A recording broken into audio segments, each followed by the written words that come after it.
Colton Sully, the Oklahoman. Yeah, John, just reflecting on tonight, I know the loss is fresh, but how do you think you played tonight? And then also take us through the pick six and maybe what happened there in the miscommunication. Yeah, I had checked some, but it was a bad check, and I got tricked. And it's pretty bad. I mean, you watch the tape, and it was obvious it wasn't a cover zero, and I got tricked. And it happens sometimes, but when you get tricked, you got to mitigate the damage, and I didn't do it. And then I didn't make a tackle, and I didn't let our defense have a chance. And I mean, overall, it was okay. Like, I get the ball every play. We didn't win, so it wasn't good enough.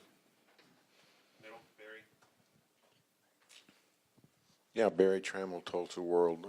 John, are your plans to be back next season? A lot of talk about the draft or whatever. What are your plans for next season? Yeah, I haven't really thought about it yet. I mean, I'm pretty sure I'll take some time and weigh all the options, and then we'll see. Hey, John Hoover, Sooners on SI. On the 3rd and 3 throw to Xavier, unfortunate play, he ended up dropping the ball.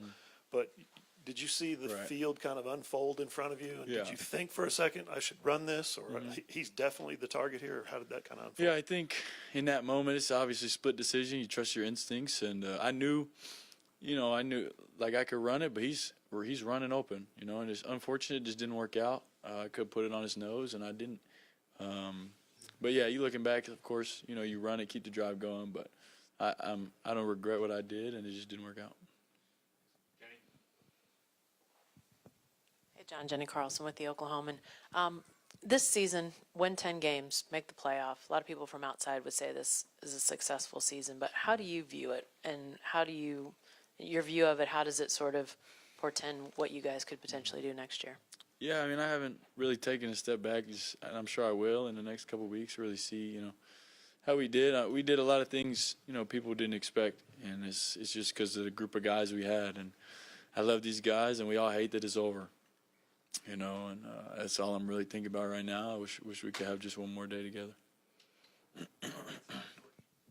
Hey, John, George Stoya, Sooner Scoop. I'm wondering, what did you maybe learn about yourself this year? Obviously, a step up in competition in terms of playing in the SEC. You break your hand, you come back, play through it. What did you maybe learn this season about yourself?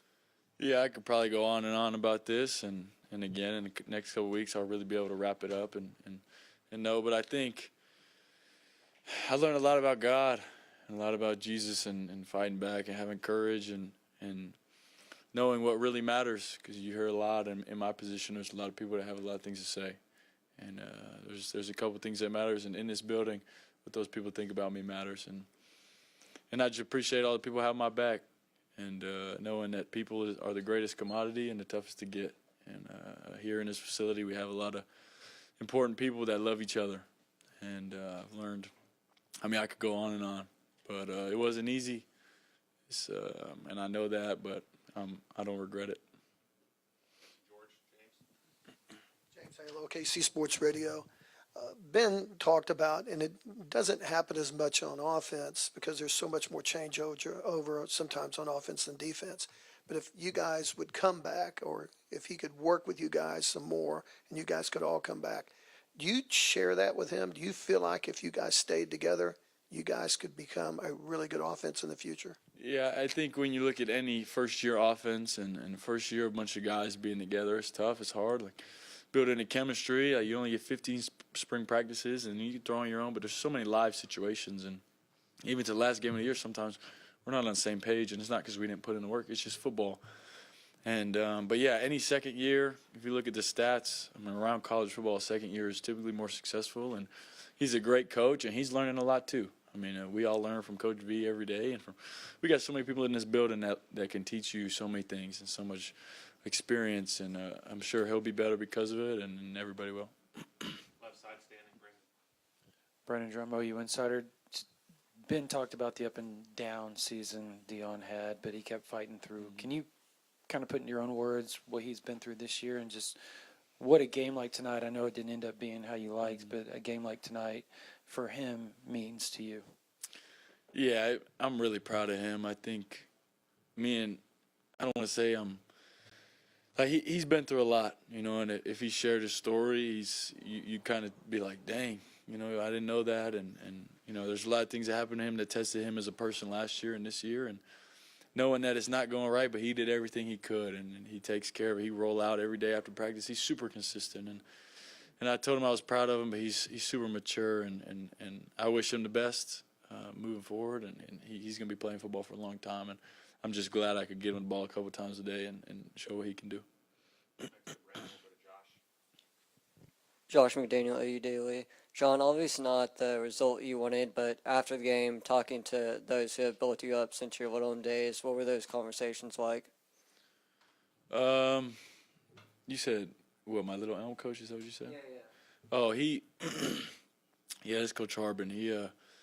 I've known him since I was in 7th grade, sixth grade, going into had a little camp, and so I've known him for a long time. He probably knows me better than I know me, and he's a great man, backed by the right things, and so he always has my back and gives me good perspective. So I like talking to him. I'm sure I'll see him when I go home, and I appreciate him.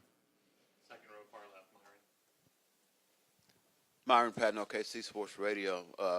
First half, we saw a lot of different formations and ball going down the field. Things were pretty clicking for the most part.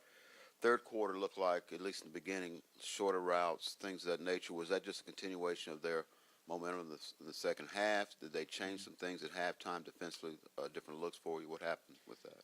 I mean, I think we kind of lost the rhythm, and it's just kind of how the game goes. There's typically a point in every game where it shifts the other way. It's a good team, and I think to build the rhythm, you start with a couple short throws, and you build it up, and it just didn't end up like the couple drives in the first half. And this football that happens, I'm sure.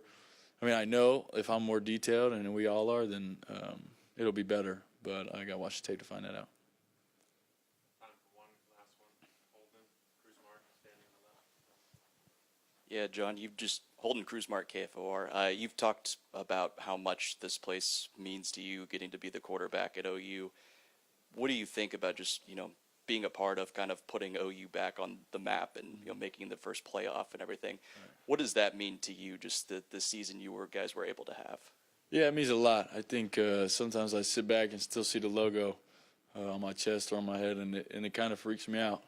Like, Oklahoma versus Alabama, and I just played in a game. It's all God's grace, and just I'm grateful for where I'm at and how it all went, even though it didn't go how we wanted it to, and it ended up short. But yeah. All